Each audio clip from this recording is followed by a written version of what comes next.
चलिए, तो इस कड़ी में छत्तीसगढ़ के इतिहास, ये भी आपको जैसे इतिहास 3 भागों में बांटा जाता है, प्राचीन इतिहास, मध्यकाल होता है और एक आधुनिक इतिहास होता है, तो ऐसे ही आप छत्तीसगढ़ में भी देखेंगे प्राचीन इतिहास, मध्यकाल इतिहास और आधुनिक। लेकिन इसको शुरुआत करने से पहले छत्तीसगढ़ ऐतिहासिक संदर्भ में आपको सबसे पहला जो टॉपिक है, हम जो डील करेंगे वो ये है छत्तीसगढ़ राज्य के निर्माण का इतिहास। कैसे कैसे छत्तीसगढ़ जो है आपको दिखाई देगा इतिहास में, कैसे ये चलते हुए आगे चलकर एक राज्य बनेगा, इसका इतिहास। तो कुछ चीज़ें आप भूगोल में आप रिपीटेड देखोगे, लेकिन कुछ चीज़ें आपको ऐतिहासिक घटनाक्रम में आपको नई जुड़ी हुई मिलेंगी। तो छत्तीसगढ़ की चुनौती ये होती है, जो नए बैठे हैं आप जान लें, जब आप कॉम्पिटिटिव एग्ज़ाम में आते हैं, जब अपन बीए का एग्ज़ाम लिखते हैं, एमए का एग्ज़ाम लिखते हैं, तो वहाँ पर क्या होता है कि वहाँ डेट और ये उतना अपन फोकस नहीं करते। वहाँ पर हमें एक जानकारी है किसी विषय में और वहाँ हम गोद देते हैं, लेकिन यहाँ गोदना नहीं चलेगा। प्री में आपको सटीक उत्तर पता होना चाहिए और मेंस में जो है टू द पॉइंट जो पूछा गया है उसका उत्तर पता होना चाहिए। तो यहाँ पर इतिहास को पढ़ने के लिए सुविधा कैसे होगी? सुविधा ऐसे होगी कि आप, वरना बहुत लोगों के साथ चुनौती होती है, वो बोलते हैं इतिहास अपन रटते हैं भूल जाते हैं। तो ऐसा तो नहीं है कि एक बार पढ़ लिया तो तुम्हारे अंदर चिप लगी हुई है कि जीवन भर याद रहेगा, ऐसा भी नहीं है। लेकिन आप इतिहास को सुगम बना सकते हो। कैसे बना सकते हो? अगर आप क्रोनोलॉजी में, क्रोनोलॉजी मतलब सिलेवार घटनाक्रम को जोड़ते हुए जब पढ़ेंगे और उसे दिमाग में रखने की कोशिश करेंगे तो इतिहास आपके दिमाग में रहेगा। और कुछ चीज़ें लिंकेज होता है, इसको इससे लिंक करो, इसके इससे लिंक करो। मैं 1890 में पैदा हुआ, 1990 में पैदा हुआ, तो 1990 1790 में क्या हुआ, 1890 में क्या हुआ है, 1900, तो ऐसे कुछ लिंकेज होती हैं। वो सब धीरे धीरे सीखोगे यदि नए हो तो।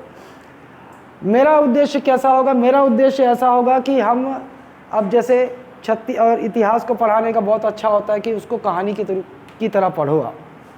तो एक क्या होती है, एक क्रोनोलॉजी की एक भूमिका बन जाती है। क्रोनोलॉजी की भूमिका बनने से फिर उस पर आप काम करोगे तो जो आपके फैक्ट्स हैं, तथ्य हैं, उस क्रोनोलॉजी में फिट बैठेंगे। एक ये तरीका होता है। लेकिन इतिहास में हर टॉपिक में कहानियाँ नहीं होती। जैसे ये टॉपिक है, यहाँ कहानी नहीं है, लेकिन यहाँ से प्रश्न बनता है, तो वो आपको जैसे जैसे मैं बताऊँगा आप समझते जाओगे। तो चलिए, छत्तीसगढ़ राज्य के निर्माण का इतिहास टॉपिक है आपके, छत्तीसगढ़ राज्य निर्माण का इतिहास।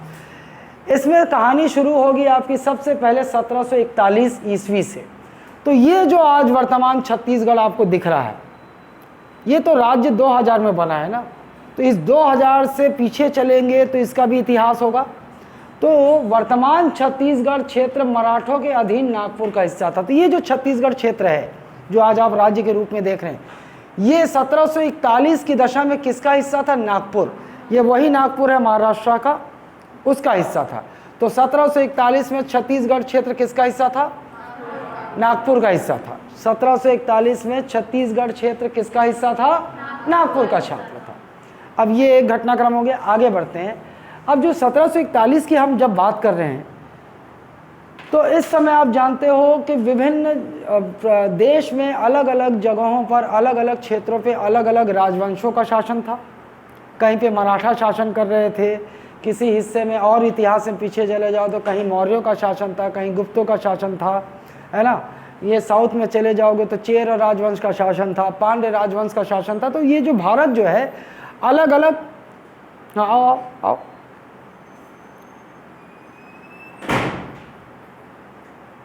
तो ये जो भारत है ये अलग अलग राजवंशों का शासन था। अब राजवंशों का शासन इतिहास में तो चल ही रहा है, और 1600 में हम देखते हैं अंग्रेज ईस्ट इंडिया कंपनी लेकर भारत आ गए व्यापार करने के लिए, है ना। लेकिन अंग्रेज केवल व्यापारी थे। अंग्रेजों की जो वास्तविक जो यहाँ सत्ता की शुरुआत होती है वो 1764 के बक्सर के युद्ध से शुरू होती है। कब से? 1764। मतलब ये अंग्रेज 1600 में भारत आते हैं व्यापारी के रूप में, और आगे चलकर लगभग 150 सालों के बाद 1764 में हम देखेंगे हम बक्सर के युद्ध के मैदान में पहुंच जाएंगे। बक्सर के युद्ध के मैदान में यही जो अंग्रेज़ व्यापारी के रूप में भारत आए थे, इन्होंने अपने जो इनके जब व्यापारी हैं तो जाहिर सी बात है इनके गोडाउन्स होंगे, फैक्ट्री होगी, तो इन लोगों ने अपने गोदाम और फैक्ट्रियों की सुरक्षा के लिए अपनी एक छोटी सी सेना तैयार कर रखी थी। अब इस सेना का लाभ ये उठाते हैं भारत को नियंत्रण में लेने में। 1764 में, मतलब इन 164 सालों में अंग्रेज़ों ने अपनी एक सेना, छोटी सी सेना भी स्थापित कर ली भारत में, और अब ये भारत में जो सत्ताधारी थे उनको चुनौती देने लगे। और 1764 की स्थिति ऐसी बन जाती है कि बिहार के बक्सर के क्षेत्र में एक तरफ ईस्ट इंडिया कंपनी की सेना और एक तरफ 3 लोगों की संयुक्त सेना आपको दिखाई देती है। एक तरफ 3 लोगों की संयुक्त सेना, मुगल बादशाह शाह आलम द्वितीय की सेना। अब आप जानते हैं जब 1741 की बात कर रहा हूँ तो भारत में किसका शासन था? मुगलों का शासन था, है ना। सब भारत में मुगलों का शासन था। ये तो शासन इनका बहुत पहले से शुरू हो गया। पहले आप इतिहास, हम छत्तीसगढ़ के इतिहास पर एक भूमिका बना देता हूँ कि भारत पहले कैसा था। भारत अपने इतिहास में जाओगे तो आप देखोगे कभी अरबों ने आक्रमण किया, है ना। आगे चलकर देखोगे तो कभी जो है तुर्कियों ने यहाँ पर अपना कब्जा जमाया। कभी आप देखोगे कि इधर अफ़गानिस्तान से आके लोगों ने अपना आक्रमण चलाया। तो इसी क्रम में आप देखोगे भारत में एक समय चलता है सल्तनत काल, है ना। सुल्तानों का शासन यहाँ चलता है। सुल्तानों का शासन ख़त्म करते हैं मुग़ल साम्राज्य स्थापित होता है। मुग़ल साम्राज्य बहुत लंबे समय तक चलता है, लगभग 1857 तक, लगभग 1857 तक। अभी इसी बीच में बहुत सारे लोग आते हैं। इसी बीच में भारत में अंग्रेज़ भी आते हैं व्यापारी बनकर, इसी बीच में डच भी आते हैं व्यापारी बनकर, इसी बीच में फ्रांसीसी भी भारत पहुंचते हैं व्यापारी बनकर। ये सब जो है व्यापारी बनकर भारत आते हैं, लेकिन किसी तरह ये भारत में जो इनको जो आय का स्रोत दिखता है, भारत इनको खजाने का एक मशीन दिखता है, ये उसको देखकर लालच में आ जाते हैं और ये कोशिश करते हैं कि भारत को अपने नियंत्रण में ले लें, यहाँ शासन स्थापित कर लें। तो सब लोग कोशिश करते हैं। फ्रांसीसी भी कुछ क्षेत्रों पर अपना अधिकार जमा लेते हैं और डच भी अब कुछ क्षेत्रों पर अपना अधिकार जमाते हैं। लेकिन जो यूरोपीय आते हैं उसमें अंग्रेज जो होते हैं ज़्यादा शक्तिशाली साबित होते हैं और अंग्रेज जो है भारत पर लगभग पूरे भारत पर नियंत्रण कर लेते हैं काल के अनुसार, और लगभग पूरे भारत में लगभग 200 वर्षों तक इनका शासन रहता है। तो सल्तनत काल के बाद यहाँ शासन किसका स्थापित हो जाता है? मुगलों का। अब मुगलों के बाद किसका शासन स्थापित हो जाता है? अंग्रेज़ों का। ये एक भूमिका हो गई। तो हम जब 1741 की बात कर रहे हैं तो 1741 से थोड़ा सा आगे ही बढ़ते हैं, 1764 में पहुँचते हैं तो अंग्रेज़ों ने अपनी सत्ता की शुरुआत यहाँ कर दी। बक्सर के युद्ध जीतने के बाद छोटी सी सेना बड़ी आसानी से उन 3 लोगों की संयुक्त भारी भरकम सेना को हरा देती है। और ये ऐसा इसलिए संभव हो पाता है कि अंग्रेज जो हैं युद्ध नीति में बहुत चतुर थे। उनके जो युद्ध लड़ने के जो कौशल थे ना, वो बहुत विकसित थी। दूसरा, ये आधुनिक हथियार, हमारे यहाँ तलवार लेके ऐसे ऐसे करते जाएं, दूर से गोली मार दे, ठाए से ख़त्म। आधुनिक हथियार भी थे उनके पास, उनकी युद्ध कौशल, उनकी युद्ध रणनीति बहुत एडवांस थी। तो छोटी सी सेना होने के बावजूद इतनी बड़ी संयुक्त सेना को मुगल बादशाह, उस समय मुगल बादशाह कौन था? शाह आलम द्वितीय, उसकी सेना थी, बहुत बड़ी सेना। बंगाल में नवाबों का शासन हुआ करता था, नवाब की सेना थी, और अवध में भी नवाबों का शासन था, शुजाउद्दौला, उसकी भी सेना थी। इन तीनों के संयुक्त सेना को हरा देते हैं डर के मारे। अब ये डर गए कि सर वो इतने शक्तिशाली हैं।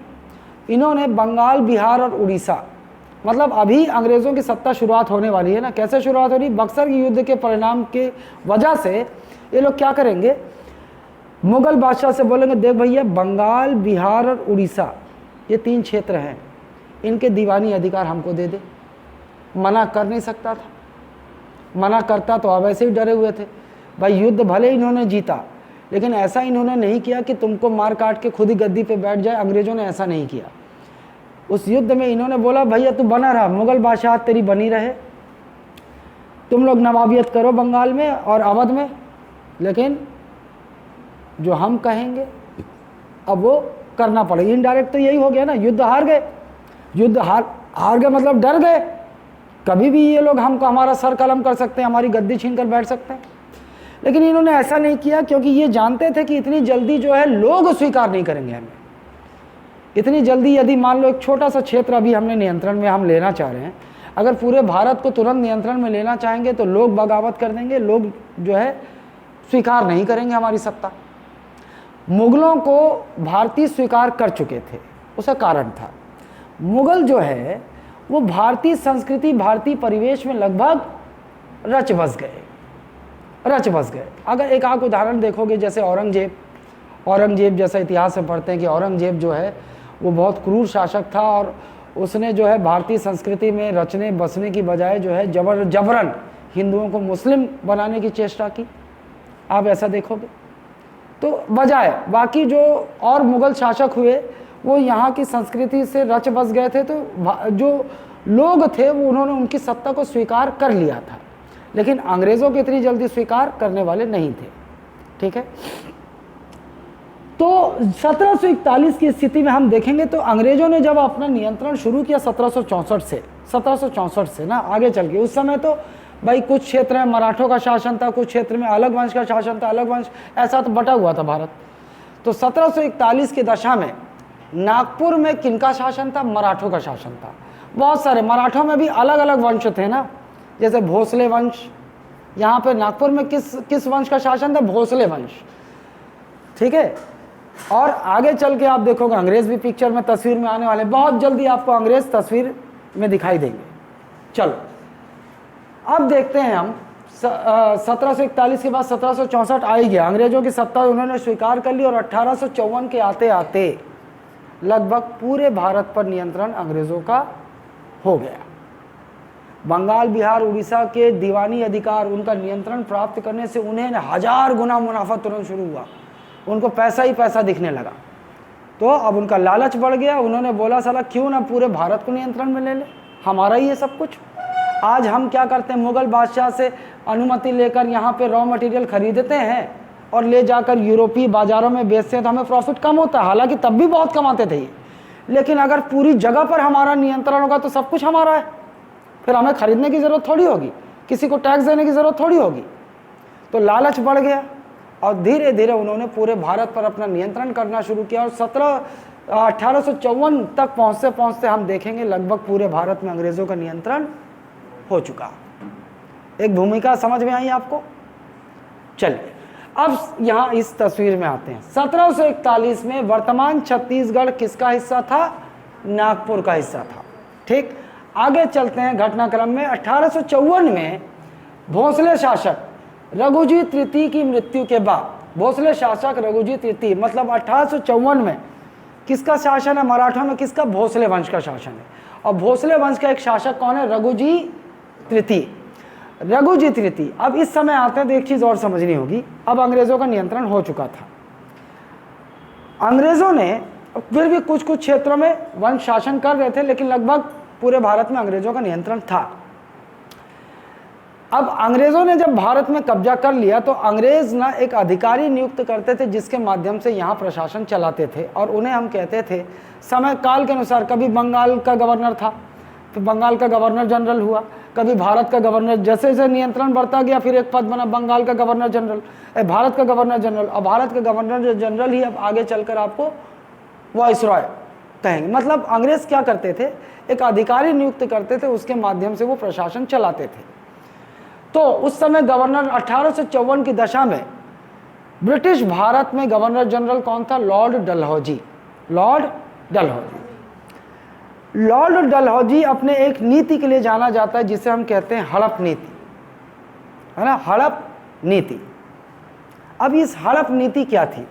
लॉर्ड डलहौजी की हड़प नीति के तहत ये होना था कि जिस भी भारतीय, जहाँ भी अन्य, जहाँ अंग्रेज शासन नहीं, अंग्रेजों की सत्ता नहीं, जहाँ भी और वंश शासन कर रहे हैं, तो हड़प नीति के तहत जिस भी वंश का उत्तराधिकारी न हुआ, उत्तराधिकारी नहीं होगा, अंग्रेज उसे हड़प नीति के तहत उस राज्य को हड़प लेंगे और वहाँ अपने अधिकार में ले लेंगे।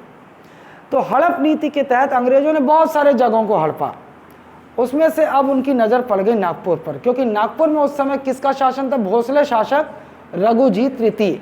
1854 में नागपुर में किसका शासन था? भोसले वंश का शासक रघुजी तृतीय, इसका शासन था। रघुजी तृतीय का कोई पुत्र ही नहीं हुआ, है ना, कोई पुत्र ही नहीं हुआ, मतलब उसका उत्तराधिकारी ब्लड रिलेशन से उसका उत्तराधिकारी पैदा नहीं हुआ। तो डलहौजी की हड़प नीति के तहत अब नागपुर अंग्रेज हड़प लेंगे और अपना अधिकार जमा लेंगे। तो इससे एक चीज़ पता चला, आप छत्तीसगढ़ से रिलेट करेंगे हम इसको। अब नागपुर में ही तो शामिल था उस समय छत्तीसगढ़ क्षेत्र, वर्तमान छत्तीसगढ़ जो है नागपुर में शामिल था। तो इस क्षेत्र पर, छत्तीसगढ़ क्षेत्र में अंग्रेजों का आधिपत्य कब स्थापित हुआ? 1854। ऐसे पूछ सकता है, छत्तीसगढ़ क्षेत्र अंग्रेजों ने कब हड़प लिया? 1854, क्योंकि नागपुर का ही तो भाग था, और अपनी प्रशासनिक व्यवस्था यहाँ पर लागू कर दी। तो दो इवेंट हो गया। 1741 की दशा में छत्तीसगढ़ क्षेत्र किसका हिस्सा था? नागपुर का हिस्सा था। फिर 1854 में अंग्रेजों ने किस क्षेत्र को हड़प लिया? हड़प नीति के तहत नागपुर को हड़प लिया। मतलब नागपुर हड़पा गया तो छत्तीसगढ़ भी चला गया उसी के साथ। अंग्रेजों ने छत्तीसगढ़ को हड़प लिया नागपुर के साथ, है ना। और हड़प लिया तो इसके बाद इसका मतलब ये है कि सब छत्तीसगढ़ क्षेत्र में अंग्रेजों का आधिपत्य कब स्थापित हुआ? सबसे पहले 1854। क्लियर है? आगे चलते हैं। 1 फरवरी 1855। अब ये भोसले शासक क्या करते थे? ये तो राजा थे, ये भी प्रशासन के लिए अधिकारी नियुक्त करते थे। इन लोग जो अधिकारी नियुक्त करते थे वो अधिकारी होते थे जिलेदार। क्या कहे जाते थे? जिलेदार, है ना। भोसले शासक प्रशासन के लिए जो अधिकारी नियुक्त करते थे वो होते थे जिलेदार। कृष्णप्पा राव ऐसे इस क्रम में पहला जिलेदार था, मराठों का पहला जिलेदार इस क्षेत्र में। लेकिन जब रघुजी तृतीय की मृत्यु हुई तो उस समय अंतिम जिलेदार कौन था? मराठों का जिलेदार था गोपाल राव। तो 1 फरवरी 1855 मतलब जिलेदार आखिरी था। क्यों आखिरी था? क्योंकि अंग्रेजों के ये जो राज्य है अंग्रेजों के अधिकार में जाने वाला है, तो अंतिम जिलेदार हुआ। फिर तो अंग्रेज अपना अधिकारी नियुक्त करके चलाएंगे। तो मराठों के अंतिम जिलेदार गोपाल राव ने 1 फरवरी 1855 को ब्रिटिश प्रतिनिधि को छत्तीसगढ़ क्षेत्र की जिम्मेदारी सौंप दी। भाई नागपुर चला गया तो छत्तीसगढ़ भी चला गया साथ में। तो छत्तीसगढ़ क्षेत्र की जो अंग्रेजों के अधीन कब हो गया? ये किस अंतिम जिलेदार ने छत्तीसगढ़ क्षेत्र को अंग्रेजों को सौंपा? तो आपका उत्तर होगा गोपाल राव। कब सौंपा? 1 फरवरी 1855। 1 फरवरी 1855 को क्या हुआ? मराठों के अंतिम जिलेदार गोपाल राव ने छत्तीसगढ़ क्षेत्र को ब्रिटिश प्रतिनिधियों को सौंप दिया। ठीक, ये 3 कड़ी याद रहेगी। 1741 में छत्तीसगढ़ नागपुर का हिस्सा था। 1854 में डलहौजी ने नागपुर को हड़प नीति के तहत हड़प लिया, छत्तीसगढ़ क्षेत्र भी हड़प लिया गया। फिर 1 फरवरी 1855 अगले साल 1 फरवरी 1855 मराठों के अंतिम जिलेदार गोपाल राव ने ब्रिटिश प्रतिनिधियों को इस क्षेत्र को सौंप दिया। मतलब इनडायरेक्टली हम कह सकते हैं कि छत्तीसगढ़ क्षेत्र ब्रिटिश के अंग्रेजों के नियंत्रण में कब आ गया? 1 फरवरी 1855। ठीक, अब इसी कड़ी को जोड़ते हुए हम आगे चलते हैं और सीधे पहुंचते हैं 1861 में।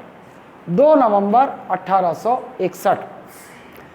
2 नवंबर 1861 को क्या हुआ? अभी देखो, अंग्रेज जब नियंत्रण करते थे तो अंग्रेजों ने भारत को जो अपनी प्रशासन पूरे जहाँ जहाँ अधिकार किया था उसे वो किस रूप में बांटते थे? प्रांत कहलाता था वो। ये प्रांत में अंग्रेजों का नियंत्रण है, ये प्रांत में अंग्रेजों का नियंत्रण है, ये प्रांत में, तो इस तरह से वो करते थे।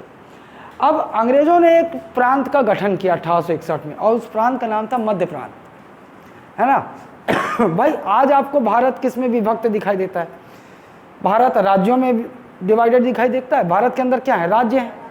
एक राज्य के अंदर क्या होता है? फिर संभाग होता है। संभाग के अंदर क्या होता है? जिले होते हैं। जिले के अंदर क्या होता है? तहसील होता है। तहसील के अंदर क्या होता है? ब्लॉक होता है। विकास खंड होता है, उसी को विकास खंड बोलते हैं। विकास खंड अंतर्गत क्या होता है? गांव होते हैं। सबसे छोटी इकाई गांव है। तो ये प्रशासनिक व्यवस्था है आज स्वतंत्र भारत में। लेकिन उस समय ऐसा नहीं था। उस समय भारत किस में विभाजित होता था? प्रांतों में। इसी क्रम में अंग्रेजों ने 2 नवंबर 1861 को एक प्रांत का गठन किया, उसका नाम था मध्य प्रांत। ठीक है, मध्य प्रांत, और उसकी राजधानी बनाई उन्होंने नागपुर को। ठीक है, तो 2 नवंबर 1861 मध्य प्रांत का गठन कब हुआ? 2 नवंबर 1861। राजधानी नागपुर। अब देखते हैं इस मध्य प्रांत में किसका किसका विलय कर मध्य प्रांत इन्होंने बनाया। देखो, मध्य प्रांत विलय किया, ये क्या है, पीपीटी में कन्वर्ट हुआ ना, कन्वर्ट नहीं हो पाया है, तो इसको क्या किया कि ये एरो एरो सब गायब हो गया है, आपके नोट्स में है ये। अब मध्य प्रांत, एक सवाल बन सकता है कि भैया 1861 में जो मध्य प्रांत बना, किसको किसको मिलाकर बनाया अंग्रेजों ने? सागर, नेरबुड्डा है ना, ये नेरबुड्डा और नागपुर। कितना मोटा कैसे हो गया ये, ठीक है, सागर, नेरबुड्डा और नागपुर। तो 2 नवंबर 1861 को अंग्रेजों ने मध्य प्रांत का गठन किया, किसका किसका विलय कर? सागर, नेरबुड्डा और नागपुर। ये जो नेरबुड्डा है ना, असल में ये नर्मदा बेसिन क्षेत्र जो मध्य प्रदेश में है ना आज, उसे ही उस समय नेरबुड्डा कहा जाता था। तो ये नर्मदा बेसिन क्षेत्र है। सागर तो आप जानते ही हो, असल में उस समय सागर नहीं कहा जाता, सागौर कहा जाता था। सागौर समझ लोगे ना, सागर को सागौर लिख दिया तो सागर को सागौर बोला जाता था उस समय। सागर तो आज बोला जाता है, सागर मध्य प्रदेश का एक जिला आज है, उस समय सागौर कहा जाता था। तो सागौर, नेरबुड्डा और नागपुर का विलय कर इन्होंने मध्य प्रांत का गठन किया, ठीक है। तो मध्य प्रांत का गठन कब हुआ? 2 नवंबर 1861। मध्य प्रांत का गठन 2 नवंबर 1861। नागपुर किसे बनाई, राजधानी किसे बनाई? नागपुर को। अब फिर मतलब छत्तीसगढ़ चला गया मध्य प्रांत में, भाई नागपुर का हिस्सा था ना छत्तीसगढ़। तो इसका कहने का अर्थ है कि 2 नवंबर 1861 से छत्तीसगढ़ मध्य प्रांत का हिस्सा हो गया। किसका हिस्सा हो गया? मध्य प्रांत का हिस्सा बन गया। समझ रहे हो, लिंक कर रहे हो, ठीक। और अगर वर्तमान में देखें तो वर्तमान में कौन कौन से क्षेत्र शामिल हुए उस समय? मध्य प्रदेश, छत्तीसगढ़ और महाराष्ट्र, क्योंकि आज वर्तमान में नागपुर महाराष्ट्र का क्षेत्र है ना, और सागर और नेरबुड्डा मध्य प्रदेश का क्षेत्र है, और नागपुर में ही छत्तीसगढ़ था, तो अब इसी से अलग होकर छत्तीसगढ़ एक राज्य है। तो वर्तमान में जो मध्य प्रांत है, वर्तमान दशा को देखें तो मध्य प्रांत में कौन कौन से राज्य शामिल थे? मध्य प्रदेश, छत्तीसगढ़, नागपुर, महाराष्ट्र राज्य, ठीक है। अरे चलो आगे चलकर यही जो मध्य प्रांत है ना, ये क्या बन जाएगा? मध्य प्रांत एवं बरार बन जाएगा। नहीं, 1936। 1903 में कोशिश हुई थी, वो बहुत है कॉम्प्लेक्स है, वहाँ पर है कुछ गड़बड़ी, लेकिन आपको 1936 मानना है, ठीक है। 1936 में ये जो मध्य प्रांत था ना, ये क्या बन गया? मध्य प्रांत एवं बरार।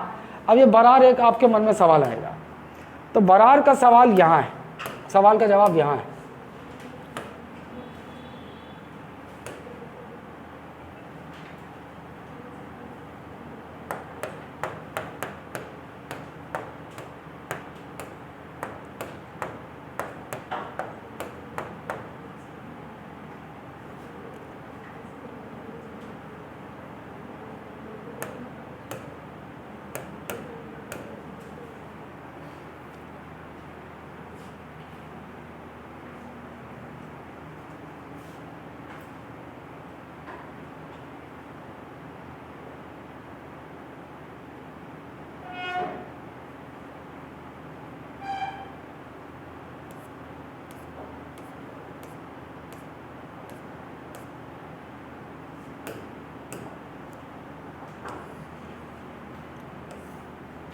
ये देखो, ये जो मध्य प्रांत हम बोल रहे हैं ना, ये है,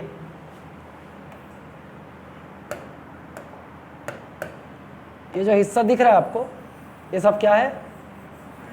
मध्य प्रांत। ये देखो छत्तीसगढ़, यही आगे चल के छत्तीसगढ़ पड़ेगा, तो मध्य प्रांत में शामिल है। अब बरार देखो, ये 1930 की बात है ना। अभी हैदराबाद का इधर का एक क्षेत्र था, ये इसे हम बोल रहे हैं बरार, ये है बरार। हैदराबाद में किनका शासन था? निजामों का। हैदराबाद में किसका शासन था? निजामों का, ठीक। तो हैदराबाद के निजामों ने इस हैदराबाद, ये बरार जो क्षेत्र था ना, इसे अंग्रेज़ों को लीज पर दे दिया था। इसे अंग्रेज़ों का लीज पर, लीज जानते हो, लंबे समय के लिए रेंट पर, लीज पर दे दिया था। अंग्रेज़ों ने क्या किया, इस बराड़ क्षेत्र को ले लिया, जो लीज पर दिया था, इसे मध्य प्रांत के साथ जोड़ दिया। तो 1936 में अब मध्य प्रांत क्या बन गया, मध्य प्रांत एवं बराड़। तो छत्तीसगढ़ क्षेत्र मध्य प्रांत एवं बराड़ का हिस्सा कब बन गया, उसी में शामिल था ना, मध्य प्रांत में पहले शामिल था, अब किसका हिस्सा हो गया 1936 में, मध्य प्रांत एवं बराड़। क्लियर है ना। चलो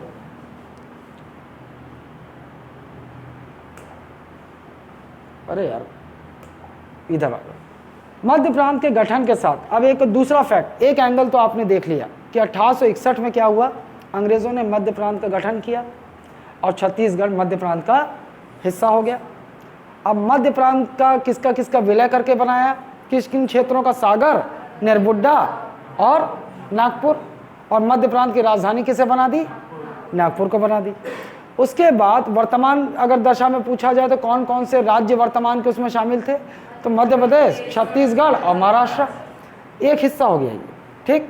और आगे चलकर मध्य प्रांत, यही जो 1861 में मध्य प्रांत का जो गठन हुआ, आगे चलकर कब ये मध्य प्रांत एवं बराड़ बनेगा, 1936 में।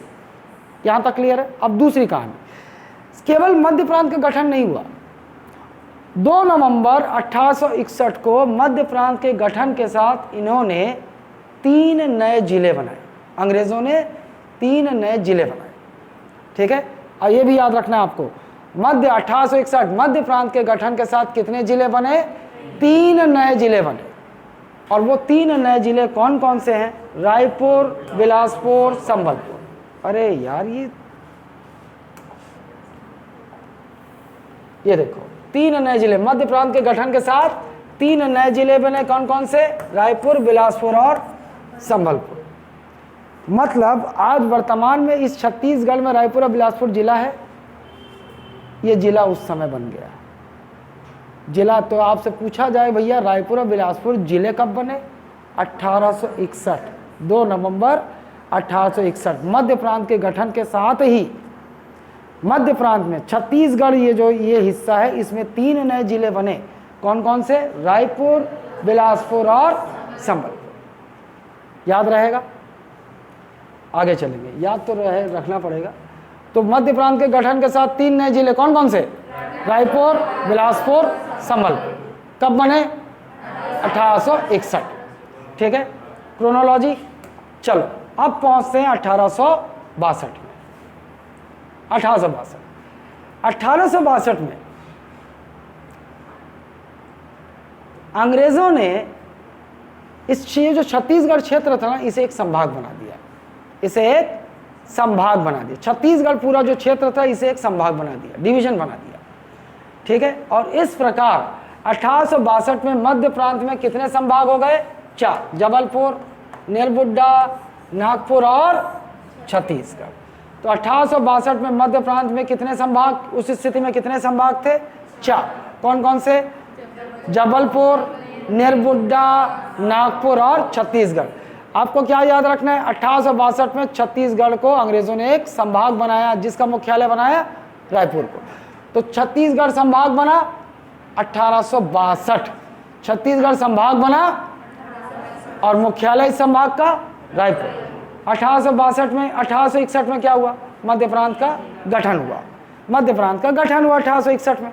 और मध्य प्रांत के गठन के साथ 3 नए जिले बने, कौन कौन से, रायपुर, बिलासपुर, संबलपुर। अगले ही साल 1862 में इस छत्तीसगढ़ क्षेत्र को एक संभाग बना दिया, मुख्यालय क्या बनाया, रायपुर। अब एक प्रश्न और बन सकता है, भैया छत्तीसगढ़ को अंग्रेजों ने एक संभाग बना दिया मध्य प्रांत का, मध्य प्रांत के इस संभाग में कितने जिले शामिल थे, 3 जिले, वही जिले जो बने थे ना 3 जिले। तो मध्य छत्तीसगढ़ संभाग में कितने जिले शामिल थे, 3 जिले, रायपुर, बिलासपुर, संबलपुर, याद रहेगा।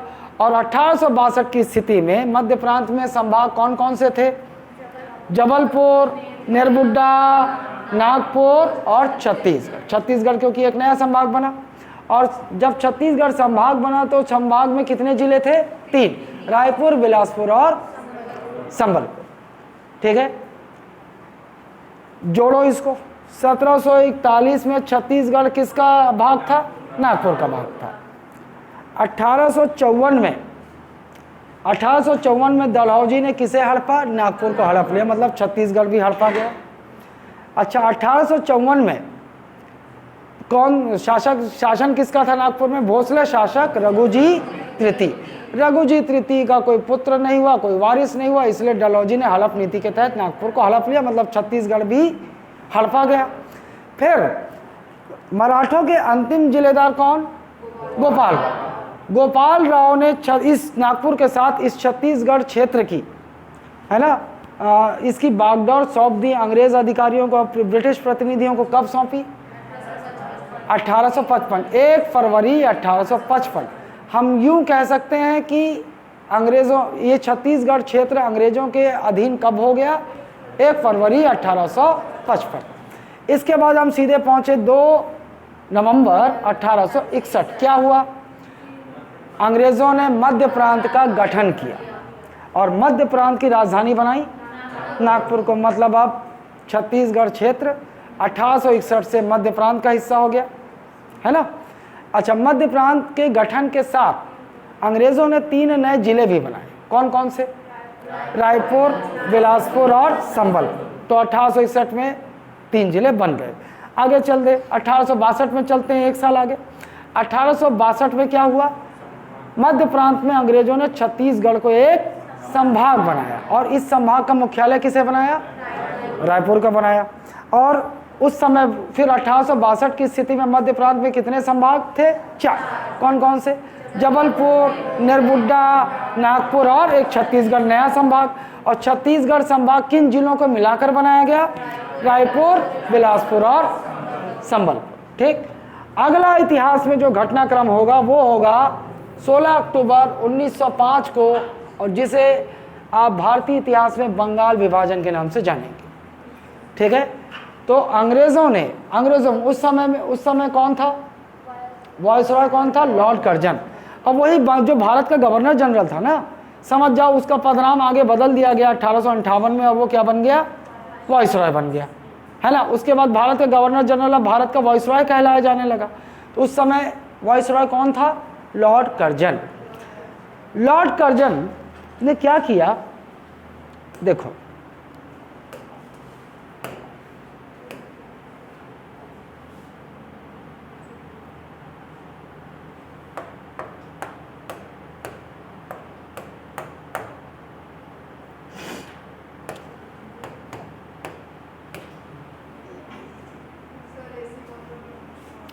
कल तक तो बोलते थे गर्मी लग रहा है, एसी बन गए है ना ये वाले।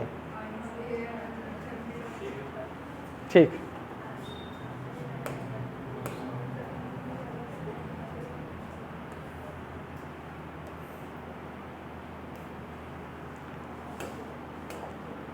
बंगाल विभाजन मतलब बंगाल प्रांत का विभाजन। पश्चिम बंगाल मत सोचो, उस समय क्या था? बंगाल एक प्रांत था और बंगाल प्रांत बहुत बड़ा था, बहुत बड़ा। बंगाल प्रांत अगर आप देखोगे तो जानते हो क्या क्या शामिल था बंगाल प्रांत में? वर्तमान का बांग्लादेश भी शामिल था बंगाल प्रांत में। वर्तमान का जो असम वाला वो सब क्षेत्र देखते हो, नागालैंड, त्रिपुरा, ये सब भी असम के क्षेत्र में आता था, ये भी बंगाल प्रांत में शामिल था। इधर आ जाओ, पश्चिम बंगाल तो था ही, बिहार भी था, झारखंड भी था वर्तमान, और उड़ीसा भी था। तो ये सारे क्षेत्र मिलाकर एक बहुत बड़ा प्रांत बनता था बंगाल प्रांत। अंग्रेज़ों ने, कर्जन ने, रिमोट कहाँ है? अरे वो मैडम के पास वही। अभी ना कल से पहले तक छात्र शिकायत करते सर ठंडा नहीं हो रहा, इधर ये लोग गर्मी लग रहा है, सर गर्मी, ये साला ठीक नहीं चल रहा था।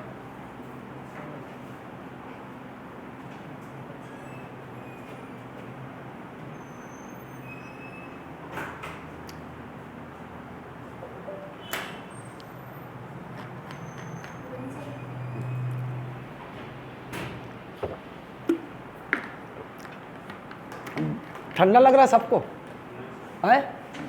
तो बंद कर दो थोड़ी देर उसको। अरे इधर बंद मत कर, इधर मैं तो क्या है नरनोनी, मैं करिया आदमी हूँ। अच्छा, मोला कहा है कि मोला गर्मी लगते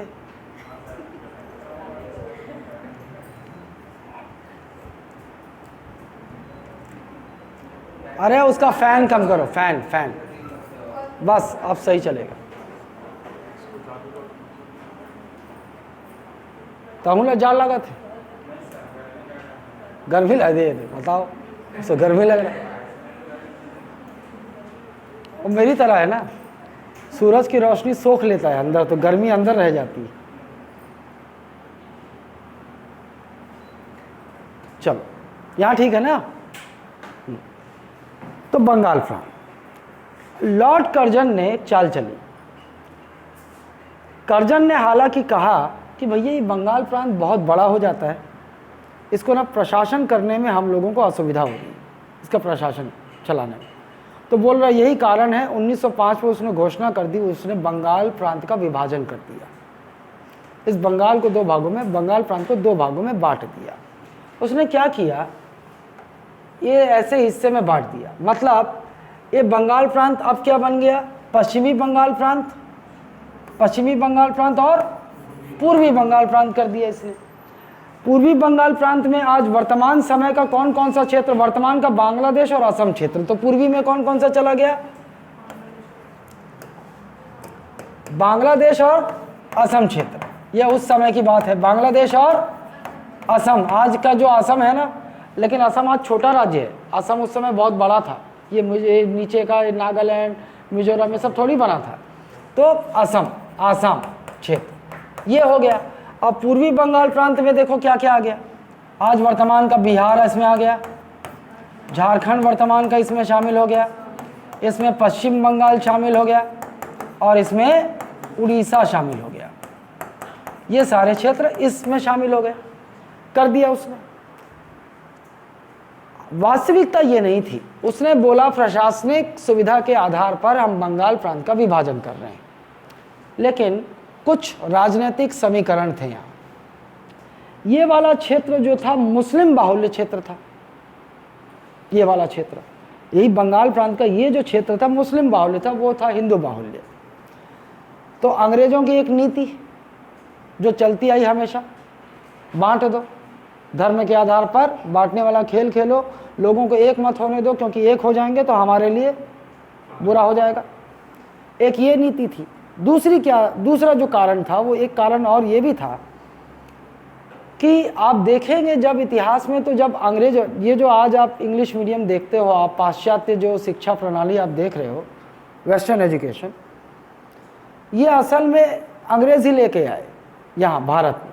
नहीं तो आप जानते हो भारत में पहले गुरुकुल और ये सब चलते थे, मतलब संस्कृत चलता था, वेद और शास्त्र, इनकी जो शिक्षा पद्धति में वेद और शास्त्र यही सब थे, है ना। तो अंग्रेज़ों ने पाश्चात्य शिक्षा प्रणाली को जब यहाँ लाए, तो जाहिर सी बात है अंग्रेज़ लाएंगे तो अंग्रेजी माध्यम भी आएगा, अंग्रेजी माध्यम लेकर आए। जब अंग्रेजी माध्यम लेकर आए तो उन्होंने सबसे पहले अंग्रेजी माध्यम को जानते हो इस क्षेत्र में इंट्रोड्यूस किया, बहुत पहले। तो चूँकि पाश्चात्य शिक्षा और अंग्रेज़ी जो है इस क्षेत्र में इंट्रोड्यूस हुई, तो आप देखोगे बंगाली जो हैं वो अपने बांग्ला के अलावा अंग्रेजी में अच्छे होते हैं। वो उनकी ये इसका ऐतिहासिक कारण है, क्योंकि ये क्षेत्र जो है पहले से ही अंग्रेजी भाषा पाश्चात्य शिक्षा में शुरू हुई, तो विकसित भी यही हुआ। लेकिन अंग्रेज़ों ने ये नहीं सोचा था कि अगर इनको अंग्रेजी आ गई, अंग्रेजी आ जाएगी तो ये अंग्रेजी साहित्य भी तो पढ़ने लगे, इंग्लिश लिटरेचर। जो उस समय के दुनिया भर के जो फिलोसफर और दार्शनिक थे और जो राइटर थे, जो क्रांतिकारी गतिविधियां जो विश्व में चल रही थी, वो साहित्य भी तो पढ़ेंगे अंग्रेजी में, है ना। अंग्रेजी में पढ़ा इन लोगों ने, इन लोग जो है जागृत हो गए। इनको ये समझ में आने लगा कि साला अंग्रेजों ने हमको गुलाम बना के रखा है, ये भारत तो हमारा है। तो क्रांति की जो चिंगारियां हैं वो भी उठनी शुरू हुई। ये किसकी देन थी? ये पाश्चात्य शिक्षा की वजह से ही हुआ।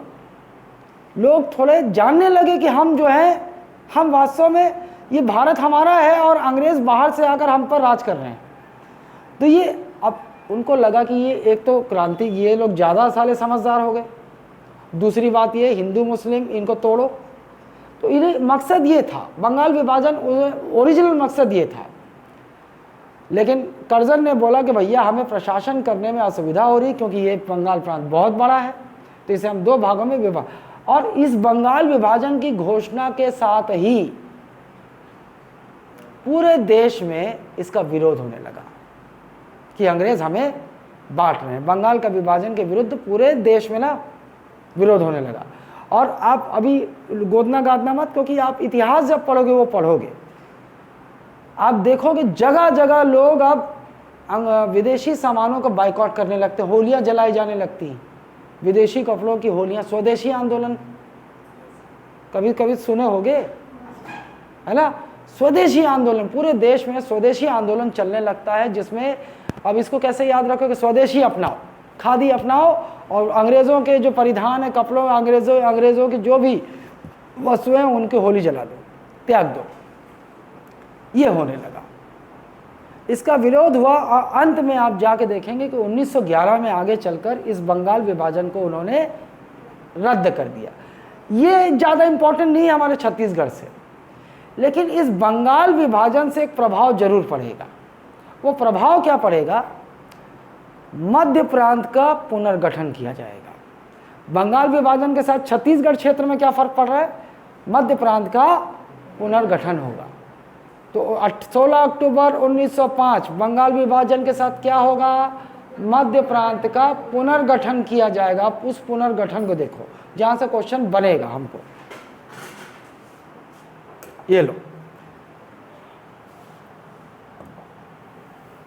अरे खत्म हो गए। ये देखो, अब मध्य प्रांत और बंगाल का प्रांत लगा हुआ था।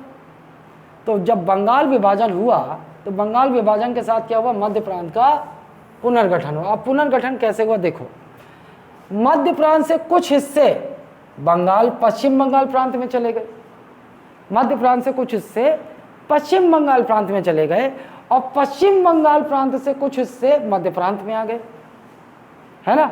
तो बंगाल विभाजन के साथ मध्य प्रांत का पुनर्गठन हुआ। इसे कैसे समझोगे? मध्य प्रांत से कुछ हिस्से पश्चिम बंगाल प्रांत में चले गए और पश्चिम बंगाल प्रांत के कुछ हिस्से मध्य प्रांत में आ गए। तो सवाल यहां से बनेगा, देखो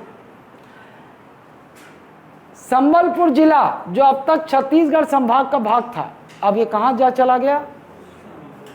अभी उड़ीसा नहीं बना है पगली, अभी प्रांत में देखो आप, अभी पश्चिम बंगाल प्रांत में चला गया, है ना। तो पहला एक जिला चला गया, संबलपुर जिला कहाँ चला गया? पश्चिम बंगाल प्रांत में। और ना 5 रियासतें थी, पश्चिम बंगाल की जो 5 रियासतें थी ये भी कहाँ चली गई? ये भी चली गई पश्चिम बंगाल प्रांत में। मध्य प्रांत में ये शामिल है 5 रियासत। जानते हो रियासत? छोटे छोटे क्षेत्र जहाँ पर छोटे छोटे राजाओं का शासन था, वो रियासतदार कहलाते थे। तो ऐसी ये 5 रियासतें ये कहाँ चली जाएंगी? पश्चिम बंगाल प्रांत में। तो मध्य प्रांत से नंबर 1 संबलपुर जिला हस्तांतरित हो जाएगा पश्चिम बंगाल प्रांत को, प्लस 5 रियासतें जो हस्तांतरित होंगी वो कौन कौन सी हैं? कालाहांडी, सोनपुर, रायखोल, बामरा, पटना। हाँ, ये वही पटना, बिहार वाला पटना है ना, ये वही पटना है। तो मध्य प्रांत से कौन कौन से रियासत पश्चिम बंगाल प्रांत को हस्तांतरित हो गए?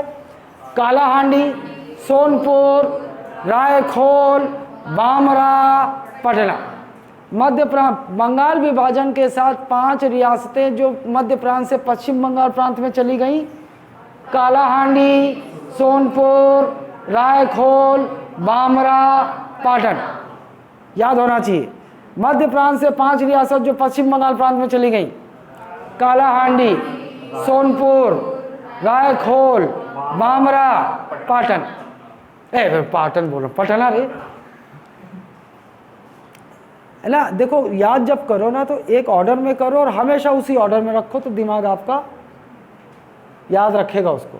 खिचड़ी करने की कोशिश किया तो दिमाग रिजेक्ट कर दे, याद ही नहीं आएगा परीक्षा हॉल में, ठीक है। तो 5 रियासतें जो पश्चिम बंगाल प्रांत में चली गई, कालाहांडी, सोनपुर, रायखोल, बामरा, पटना। अब ये हो गया भाई, मध्य प्रांत का हिस्सा थी और चली गई। लेकिन ये ज़्यादा इम्पोर्टेंट है, पश्चिम बंगाल प्रांत से 5 रियासतें जो मध्य प्रांत में आ गई वो देखो आप, और इनमें से ये 3 तो आज वर्तमान के जिले भी हैं, कोरिया, सरगुजा, जशपुर, चांग बखार और उदयपुर। ये चांग है ना, चांग, बिंदु गायब हो गया, चांग बखार।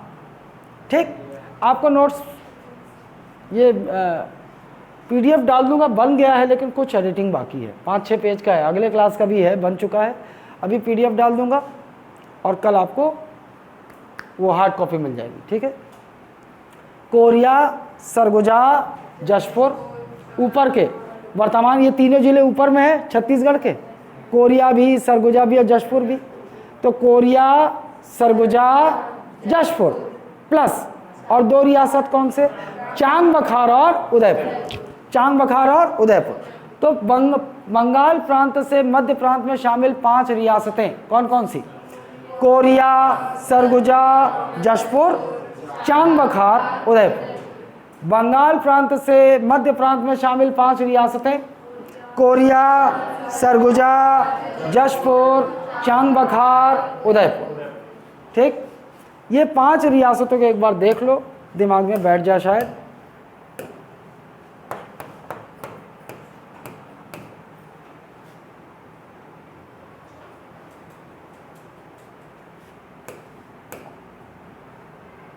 देखो भाई, वर्तमान समय में आप देखोगे तो ये ज़िले हैं, और भी ज़िले हैं लेकिन इसमें नहीं दिख रहा ना, क्योंकि गौरेला, पेंड्रा, मारवाही भी एक ज़िला बन चुका है, लेकिन वो मत देखो, मैं आपको सिर्फ रियासत बता रहा हूँ कौन सी रियासत कहाँ है। अभी आपने देखा भाई, एक तो ज़िला आपको दिख गया, कोरिया भी दिख गया, सरगुजा भी दिख गया और जशपुर भी दिख गया ना, ये आज वर्तमान के 3 ज़िले दिख गए। लेकिन मैं आपको बता दूँ, वो जो आप चांग बखार और उदयपुर रियासत देख रहे हो, वो उस समय कहाँ थी, क्योंकि वो अब तो रियासत रही नहीं, अब तो वो रियासतों को जोड़ जाड़ के ज़िले बना दिए गए, लेकिन उस समय कहाँ थी। ये देखो, चांग बखार जिला यहाँ, चांग बखार रियासत यहाँ और उदयपुर रियासत यहाँ।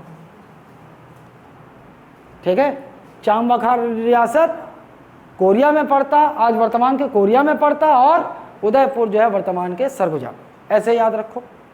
ठीक है, और देख लो आप, ये पूरा 1 जिला, 2 जिला और ये एक डायगोनल बन रहा है, ये 3 जिले बन गए।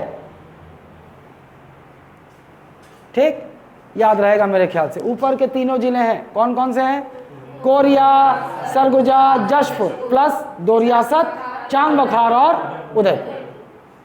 ठीक, हाँ, कुछ बोलिस का करो। अच्छा, चप्पल से रगड़ रही है। ठीक है, चलो, और ये फैक्ट है जो आपके रिलेटेड है, आपके नोट्स में रहेगा, छत्तीसगढ़ से उतना रिलेटेड इम्पोर्टेंट नहीं है।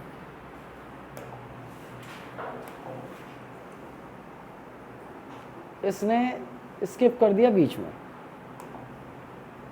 रुक जाओ। चलो, अब हम आगे बढ़ते हैं।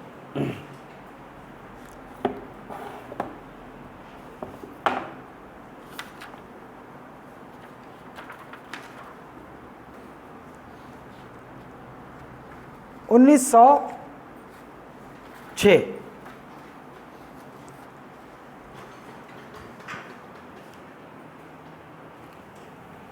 उसमें गड़बड़ कर दिया है वो, मैं यहाँ आ रहा हूँ। 1906, अब आगे बढ़ रहे हैं ना हम लोग, 1905 से आगे बढ़े, बंगाल विभाजन में क्या हुआ देख लिए। 1906 एक नया जिला बनेगा, दुर्ग। किससे, अब रायपुर और बिलासपुर तो जिला बन चुका है, तो रायपुर को काट के एक नया जिला बनेगा, दुर्ग।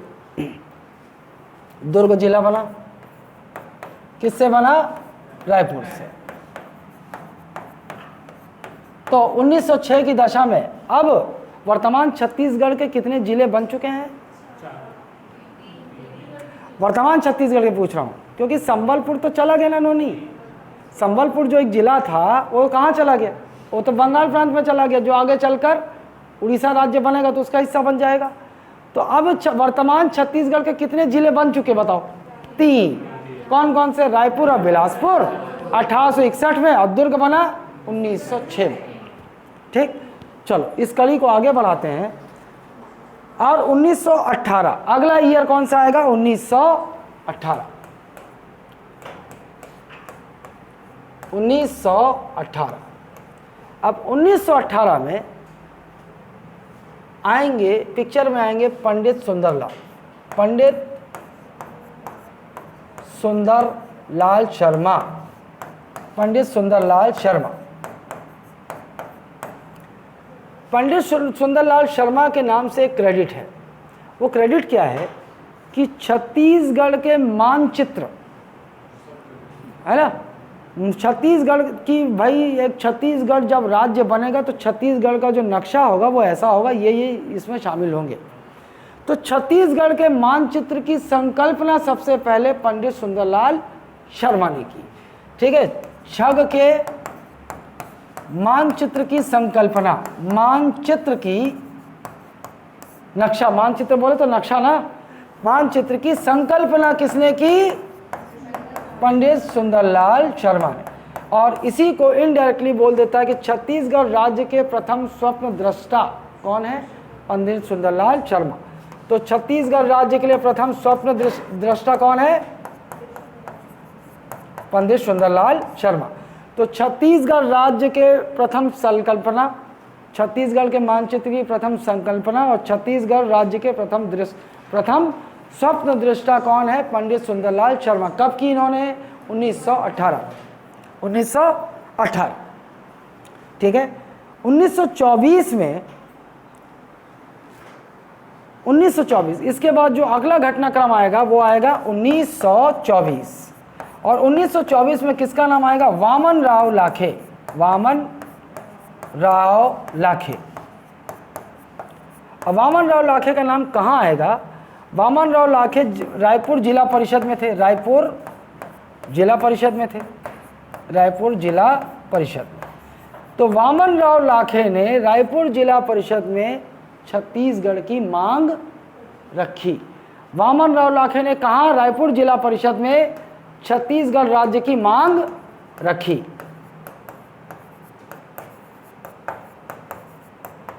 मांग रखी।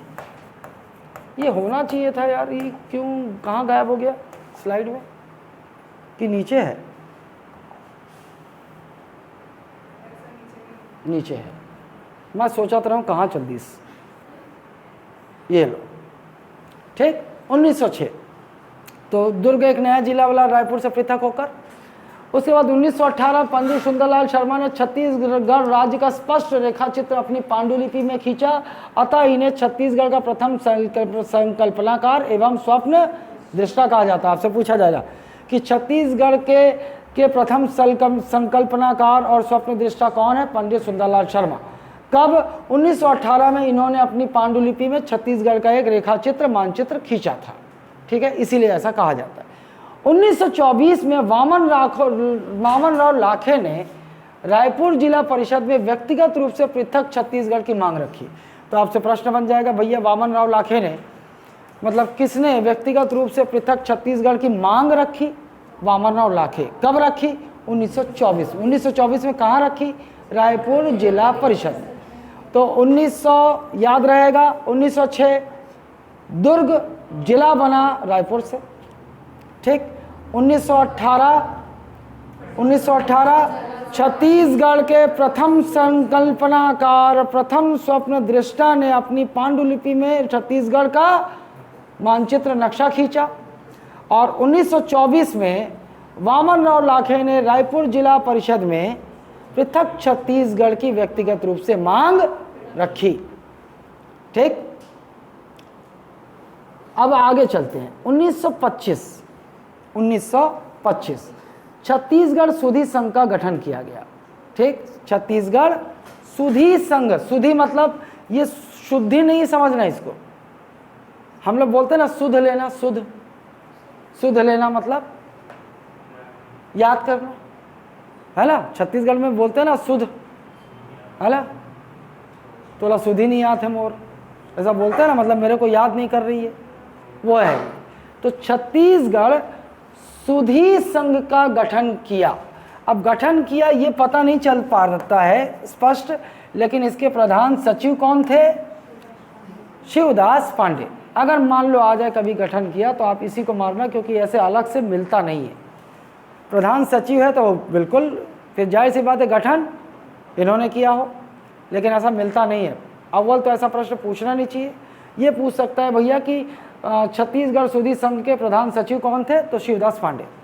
ठीक है, तो 1925 में छत्तीसगढ़ सुधी संघ का गठन हुआ। 1925 में क्या हुआ, छत्तीसगढ़ सुधी संघ का गठन, ये याद रहना चाहिए आपको। 1925 छत्तीसगढ़ सुधी संघ का गठन। 1925 1906 दुर्ग जिले का निर्माण रायपुर से, है ना।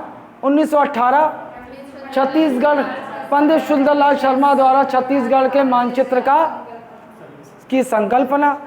1924 वामन राव लाखे ने रायपुर जिला परिषद में व्यक्तिगत रूप से पृथक छत्तीसगढ़ की मांग रखी, है ना। 1924 फिर से बोलो, वामन राव लाखे ने रायपुर जिला परिषद में पृथक छत्तीसगढ़ की मांग रखी।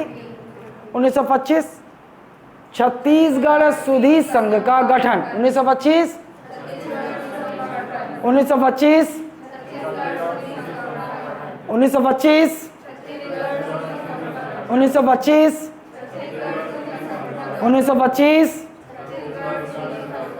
छत्तीसगढ़ सुधी संघ के सचिव, छत्तीसगढ़ सुधी संघ के प्रधान सचिव, छत्तीसगढ़ सुधी संघ के प्रधान सचिव। अच्छा, अब ये छत्तीसगढ़ जो सुधी संघ बना, इसमें जो है सदस्य कौन कौन थे, देखो। राजा, जो राजा थे वो भी सदस्य थे, जमींदार वो भी सदस्य थे, वकील वो भी सदस्य थे, गौटिया जानते हो, गौटिया क्या होता है? उस समय ना, आज अपन क्या बोलते हैं, आज तो आप सरपंच इलेक्ट होता है, लेकिन उस समय गांव के प्रधान को गौटिया कहा जाता था। तो भैया ये जो छत्तीसगढ़ सुधी संघ के सदस्य सभी थे, राजा भी थे, जमींदार भी थे, वकील भी थे, गौटिया भी थे। ठीक है, ऐसे याद रखना। तो छत्तीसगढ़ सुधी संघ के प्रधान सचिव कौन, शिवदास पांडे। और इसी छत्तीसगढ़ सुधी संघ के सदस्यों में कौन कौन शामिल हुआ करते थे, राजा, जमींदार, वकील, गौटिया आदि। ठीक है, ये ज़्यादा यहाँ से ऑब्जेक्टिव प्रश्न बनना नहीं चाहिए, लेकिन कोई भरोसा नहीं, छत्तीसगढ़ में जैसे प्रश्न बना देते हैं, है ना। अगर बन जाता तो आपको ये ध्यान रहेगा। चलो, 1936 को मध्य प्रांत का, ये पहले देख चुके हैं आप, मध्य प्रांत का पुनर्गठन किया गया। और वो आप जानते हो मध्य क्या बन गया, वो 1905 में जो मध्य प्रांत का पुनर्गठन वो अलग बात है, और 1936 में मध्य प्रांत का पुनर्गठन कर क्या हो गया, ये मध्य प्रांत एवं बरार बन गया। ये काम की चीज़ नहीं है, लेस इंपॉर्टेंट, ऐसे ही जानकारी के लिए लिख दिया, लेस इंपॉर्टेंट। ये नहीं पूछेगा भैया कि मध्य प्रांत एवं बरार में कितने संभाग थे, 5 संभाग और 24 जिले। ठीक,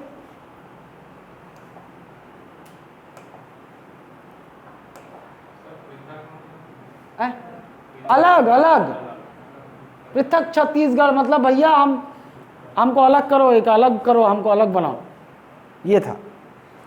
ए लो, अब आगे चलते हैं, कहाँ तक। 1906 दुर्ग जिला बना। 1918 पंडित सुंदरलाल शर्मा ने पहली बार छत्तीसगढ़ का मानचित्र खींचा, है ना, और इसलिए इन्हें ही छत्तीसगढ़ का प्रथम संकल्पनाकार और प्रथम स्वप्न दृष्टा कहा जाता है। 1924 वामन राव लाखे ने रायपुर जिला परिषद में व्यक्तिगत रूप से पृथक छत्तीसगढ़ की मांग रखी। 1925 छत्तीसगढ़ सुधी संघ का गठन, इसके प्रधान सचिव शिवदास पांडे, और इसमें सदस्य कौन कौन हुआ करते थे, राजा, जमींदार, वकील, गौटिया आदि। उसके बाद 1936 में मध्य प्रांत क्या बन गया, मध्य प्रांत एवं बरार बन गया। ठीक, अब आए अपन 1939। अब देखो मैं आपको बता दूं, देखो कांग्रेस जो है ना, ये एक राजनीतिक दल के रूप में मतलब इसका गठन जो है 1885 में ही हो गया था। एओ ह्यूम ने किया था, यूरोपीय था, ये अंग्रेज़ों के इशारे पे किया गया था ना। ये वही कांग्रेस है जो आज आप देखते हो, इसका गठन 1885 में एओ ह्यूम द्वारा हुआ। गोदो गादो मत, ये इतिहास में तो पढ़ोगे ही, अभी आप भूमिका सुन लो। ये कांग्रेस बन गया। आगे चलकर इसी कांग्रेस में आपको बड़े बड़े नेता शामिल होते दिखाई देंगे। जवाहरलाल नेहरू को तो मैं नेता नहीं मानता।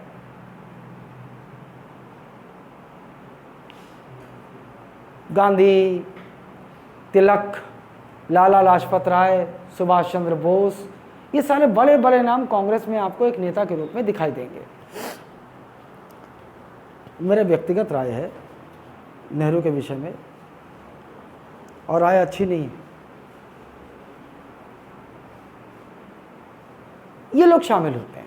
यही जो कांग्रेस थी उस समय, भारतीय राष्ट्रीय कांग्रेस, आईएनसी, आज भी वही है, बस अपन शॉर्ट में कांग्रेस बोल देते हैं, कांग्रेस आई बोल देते हैं, है ना।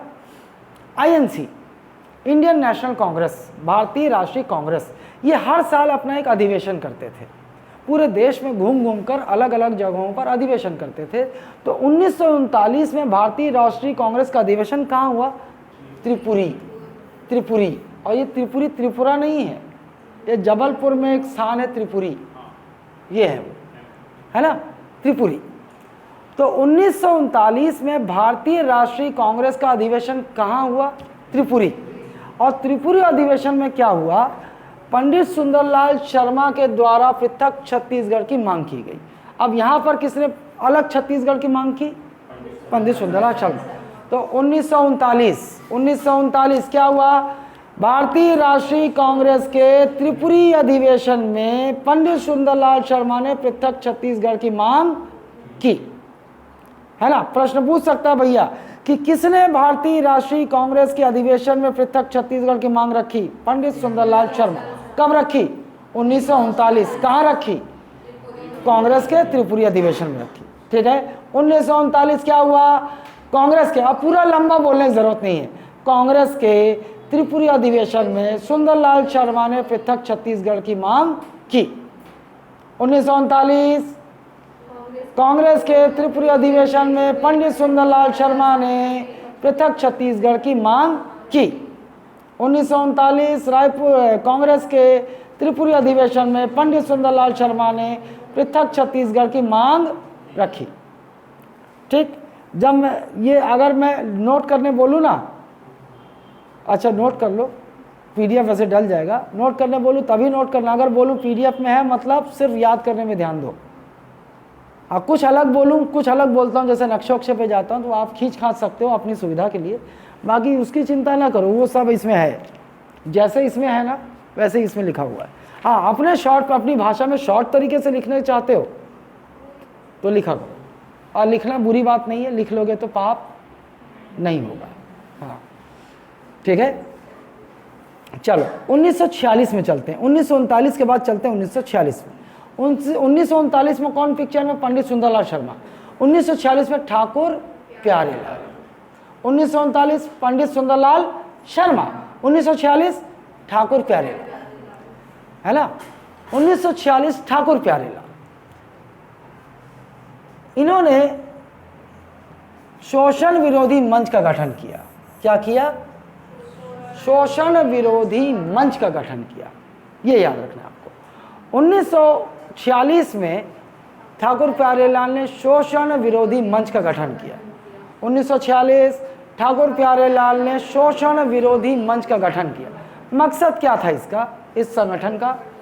पृथक छत्तीसगढ़ की मांग हेतु, और यह छत्तीसगढ़ निर्माण हेतु प्रथम संगठन। ये भी क्वेश्चन बन सकता है कि भैया किस संगठन ने पृथक छत्तीसगढ़ के लिए सबसे पहले मांग रखी?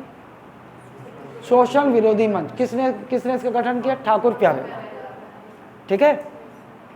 1946 ठाकुर प्यारेलाल ने शोषण विरोधी मंच का गठन किया, है ना, और वैसे किया पृथक छत्तीसगढ़ के लिए। शॉर्ट में खत्म हो गया, ठीक। तो 1939 में कांग्रेस के त्रिपुरी अधिवेशन में सुंदरलाल शर्मा ने, भाई आप धीरे धीरे सब रटा जाएगा आपको कि सुंदरलाल शर्मा ही है वो, तो इतना लंबा लंबा बोलने की ज़रूरत नहीं है, शॉर्ट कर सकते हो, तुमको अधिकार है। सुंदर, इधर प्यारे, भाई तुमको ऑब्जेक्टिव में टिक तो करना है ना, याद आना चाहिए। ऐसा थोड़ी है प्यारे चंद्राकर, प्यारे साहू ऐसा नाम देगा, नाम यही रहेगा ठाकुर प्यारेलाल, ठीक है। तो आप याद करने की दृष्टि से शॉर्ट कर सकते हो। तो क्या हुआ? 1939 में कांग्रेस के त्रिपुरी अधिवेशन में सुंदर ने, पूरा नाम याद रख सकते हो तो याद रख लो, ऐसे कोई बुरा नहीं। लेकिन पंडित सुंदरलाल शर्मा ने पृथक छत्तीसगढ़ की मांग रखी। 1946 में शोषण विरोधी मंच का गठन ठाकुर प्यारेलाल द्वारा, शोषण विरोधी मंच का गठन ठाकुर प्यारेलाल द्वारा। अब सारे मंच का मकसद एक ही है, पृथक छत्तीसगढ़, है ना। छत्तीसगढ़ को एक राज्य चाहते थे, पृथक छत्तीसगढ़ की मांग रखी। 1947 भारत स्वतंत्र हो गया, सबको पता है। 15 अगस्त 1947 भारत स्वतंत्र हो गया। अब जब स्वतंत्र हुआ तो स्वतंत्रता के समय छत्तीसगढ़ किसका हिस्सा था, एक सवाल बनेगा। मध्य प्रांत एवं बरार, गलती मत करना क्योंकि मध्य प्रांत का हिस्सा था, हम 1936 तक थे। 1936 में छत्तीसगढ़ किसका हिस्सा हो गया, मध्य प्रांत एवं बरार का, है ना। क्लियर है कि नहीं। आओ अब देखो, एक बार खींचता हूं तो ये नहीं खींचाता, दूसरी बार में चलेगा। अब देखो, अब स्वतंत्रता के समय हम किसके हिस्से थे, मध्य प्रांत एवं बरार के। ये क्षेत्र जो था, जो आज आगे चलकर छत्तीसगढ़ बनेगा, इस क्षेत्र में कितने जिले बन चुके थे उस समय तक, 3 जिले तो बन चुके थे, 3 जिले बन चुके थे ना, रायपुर, बिलासपुर, दुर्ग, ये 3 जिले बन चुके थे, है ना। लेकिन केवल जिले और जिले के साथ रियासत भी तो थी, 14 रियासतें थी। इस छत्तीसगढ़ में आपसे पूछेगा भैया इस छत्तीसगढ़ में उन स्वतंत्रता के समय क्या स्थिति थी, तो 3 जिले बन चुके थे और 14 रियासतें थी, 14 रियासतें। तो स्वतंत्रता के समय छत्तीसगढ़ क्षेत्र में कितने जिले, 3 जिले, और कितनी रियासतें, 14। 3 जिले कौन कौन से, रायपुर, बिलासपुर और दुर्ग। रायपुर और बिलासपुर कब बने, 61 मध्य प्रांत के गठन के साथ बना था ना, और दुर्ग कब बना, 1906, है ना। अब आते हैं 14 रियासत। आपसे एक प्रश्न बन सकता है कि वो 14 रियासतें कौन कौन सी थी, छत्तीसगढ़ में 14 रियासतें कौन कौन सी थी।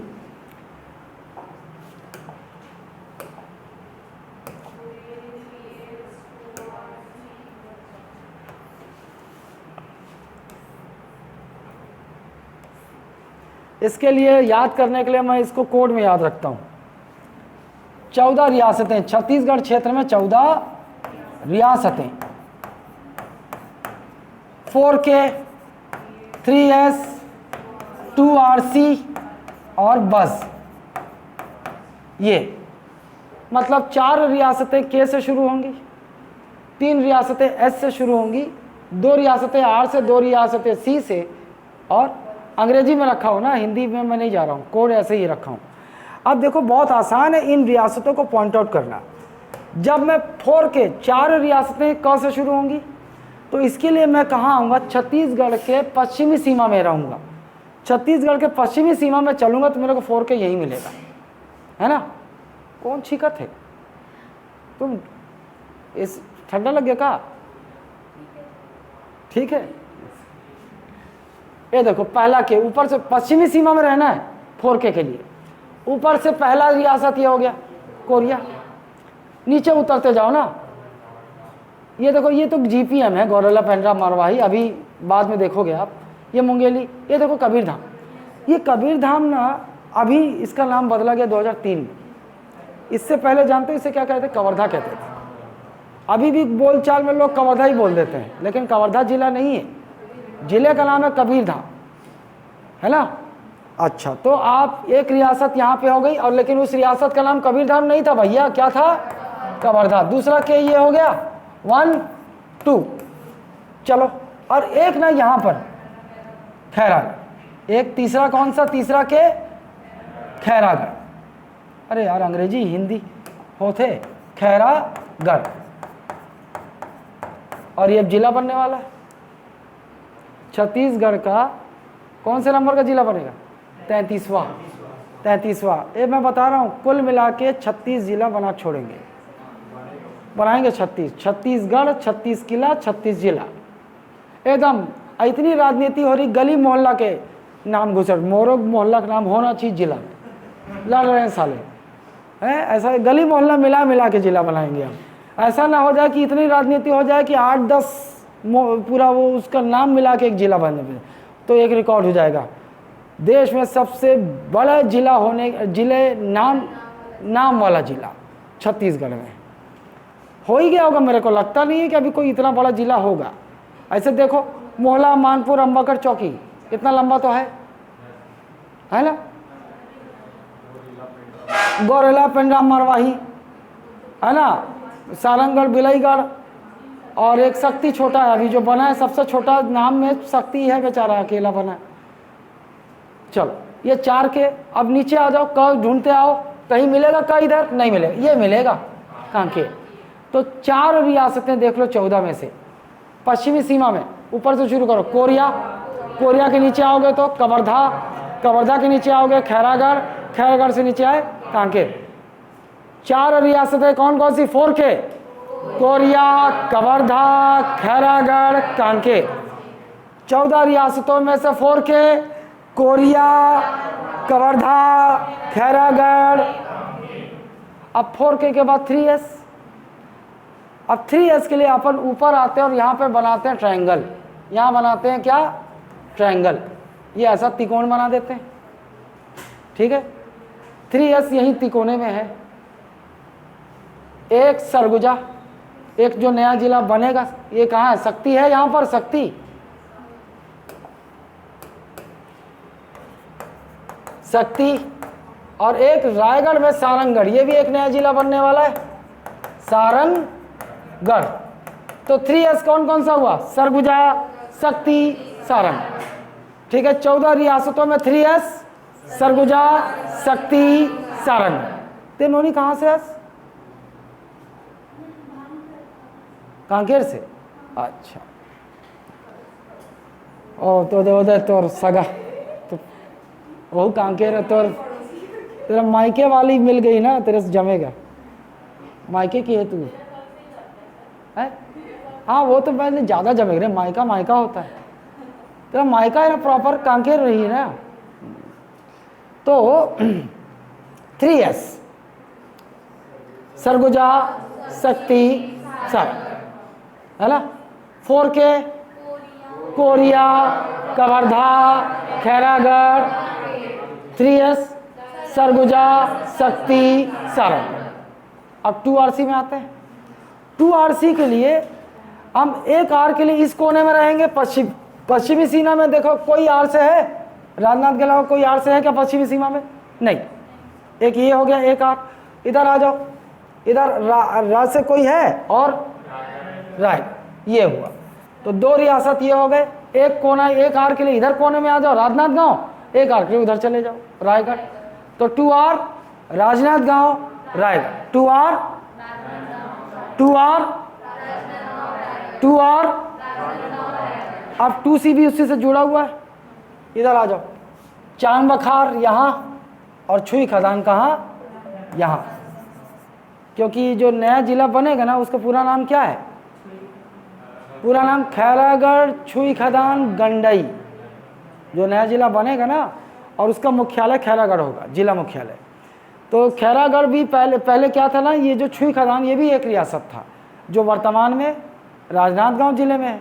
जब ये नया जिला बन जाएगा तो अब जान जाओगे आप लोग, खैरागढ़, छुई खदान और गंडई हो जाएगा।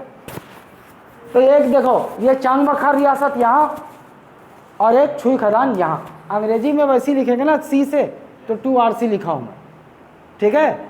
2C चांद बखार, छुई खदान। 2C चांद बखार, छुई खदान। 2C चांद बखार, छुई खदान। अब बस पे आते हैं। B से बस्तर, B से बस्तर, U से उदयपुर, U से उदयपुर, और J से जशपुर। मतलब 2 चीज़ यहाँ मिलेगी आपको, है ना। ये उदयपुर रियासत सरगुजा में ही पड़ेगा, यहाँ उदयपुर, और आपका जशपुर ये रहा, ये उदयपुर और जशपुर। और बस्तर, ये पूरा बस्तर था ना, पूरा कांकेर को छोड़ दो तो अब ये पूरा बस्तर है, बहुत बड़ा रियासत, ठीक है। तो ये हो गए आपके 14 रियासत। 14 रियासतों का ट्रिक क्या है? 4K, 3S, 2RC, बस। 4K के लिए कहाँ चलोगे आप? पश्चिमी सीमा पे चलो, ऊपर से शुरू करो, कोरिया, कवर्धा, खैरागढ़। 3S के लिए ट्रायंगल बना दो ऊपर जाके, सरगुजा, शक्ति, सारंग। 2RC में 2R, एक इस कोने में राजनांदगांव, एक इस कोने में रायगढ़। 2C फिर से पश्चिमी कोने में आ जाओ, ऊपर चांग बखार और राजनांदगांव, छुई खता। और बस्तर नीचे, और उदयपुर और जशपुर ऊपर। सरगुजा जिले में पड़ेगा उदयपुर और जशपुर। ये हो गए 14 रियासतें। ठीक।